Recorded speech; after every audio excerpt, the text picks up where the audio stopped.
Mr. Gerald Giam.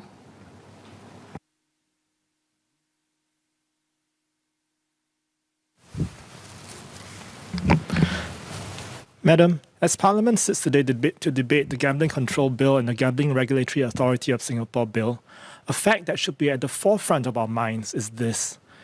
Gambling may seem like harmless fun for many people, but it can be a scourge on families impacted by problem gambling.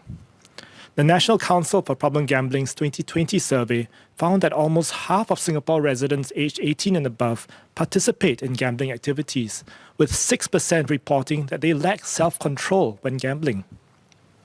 The survey found that gamblers with poorer self-control are more likely to regret the way they have gambled, have emotional problems, and have family quarrels. Worryingly, 37% of Singapore residents with no income reported participating in gambling. Regrettably, the avenues for Singaporeans to gamble has expanded over the years. 2 casinos were opened in 2010 and in 2019, the government raised the cap on the number of slot machines allowed and increased the floor space allocated to gambling. In 2016, Singapore Pools and the Turf Club were allowed to operate online gambling services, including sports betting.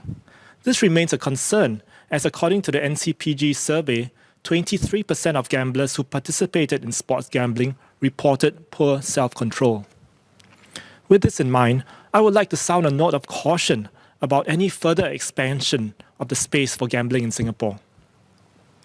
Social gambling is not disallowed by current legislation. This bill explicitly legalizes social gambling in Singapore. On one hand, the government has said in the past that the law can and should reflect social norms and attitudes. As a matter of logical consistency, then, should the government not be cautious about making social gambling explicitly legal, so as to avoid being seen as issuing an official stamp of approval for gambling? On the other hand, as a practical matter, since social gambling has never been illegal, what is the concrete policy gain in providing this inadvertent signal of acceptability? I would therefore like to understand the government's reasons for explicitly legalizing social gambling. The bill also does not proscribe social gambling by minors. May I ask the Minister or the Minister of State why there will be no restrictions on minors engaging in social gambling? I hope this does not mean the government condones gambling by minors. How does the government intend to communicate to children, adolescents, and their parents that it discourages gambling by minors? I'm also concerned about how explicitly permitting gambling for children could provide a gateway for more problem gambling habits later in their lives. Current policy to prevent gambling by minors is inconsistent. While the minimum age is set at 18 for certain types of gambling, such as 4D, Toto, or placing horse racing bets, it is set at 21 for casino gambling. In recent years, the government has raised the minimum smoking age from 18 to 21, so as to denormalize the use of cigarettes among adolescent youths, especially since most cultivate the habits between the ages of 18 and 21. The NCPG survey similarly found that 35% of Singapore residents had their first gambling experience between the ages of 18 and 24, the highest among all age groups.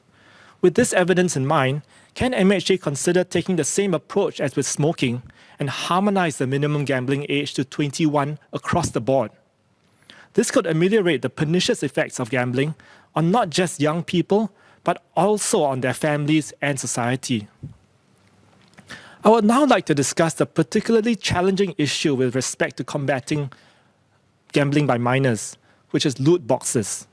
Loot boxes are virtual items within games that can be purchased and redeemed to receive another random, desirable virtual item.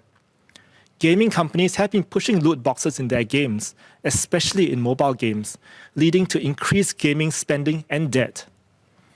Many consumers of loot boxes are children. Research from the United Kingdom has found that of the 93% of children who play video games, 25 to 40% have made loot box purchases. Other research has found consistently and unambiguously a link between loot boxes and problem gambling. This being so, I would like to ask the Minister of State as to how the GC bill intends to regulate loot boxes in online games. Clause 9 of the GC bill defines a lottery as a scheme to distribute prizes based on luck. And prizes here refer to money or money equivalent or anything of value. Can I ask the Minister of State whether the GC bill considers such virtual rewards to be things of value, even when they cannot be monetized, such that operating any loot box system would be considered operating a lottery? If so, what will be the regulatory regime for online game operators be like? Several other countries have already sought to regulate or restrict loot boxes in online games. Belgium's Gaming Commission has declared loot boxes to be gambling and hence illegal. The Netherlands Gaming Authority issued a legal opinion that some loot box systems contravene the Dutch Betting and Gambling Act, hence requiring the relevant game developers to change their mechanics or face fines or even game prohibition. In Asia, China has imposed daily limits on the number of purchased loot boxes that a player can open, while Japan has banned Complete Gacha, which is a system that offers rare prizes to players who successfully obtain a complete set of items through random draws. Of course, game developers can and do find ways to circumvent these restrictions, but this is no reason to do nothing. The government will just have to ensure that regulation is sufficiently nimble to keep up with technology. I've spoken of law and policy thus far, but no amount of regulations and restrictions will be able to completely eliminate gambling activities in Singapore. In fact, one argument against prohibition is that it might drive gambling activities underground. We therefore need active educational efforts to discourage gambling among our population. With the introduction of the GC bill, will there be greater educational efforts to discourage Singaporeans, particularly young people, from participating in gambling activities and delaying their first gambling experience? I'm glad to know that schools have, since 2021, been trying to teach students about the ills of loot boxes. I would urge MOE to continue to assess the efficacy of such programs. Have such educational efforts been found to genuinely reduce loot box use among youths? And if not, how can such outreach be improved? I understand that many Singaporeans gamble on occasion. However, the risk of problem and pathological gambling and its often accompanying financial ruin is very real.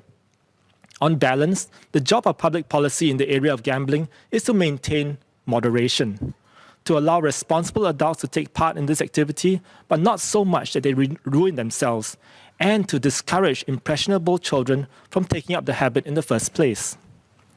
In summary, I would like to call on the government to reassess its position on social gambling and to take a strong stand against gambling by children, especially in the area of loot boxes.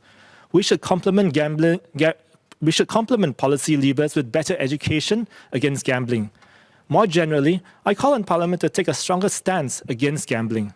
I hope the Minister of State will be able to address the concerns I raised in the bills, but notwithstanding these concerns, I support the bills.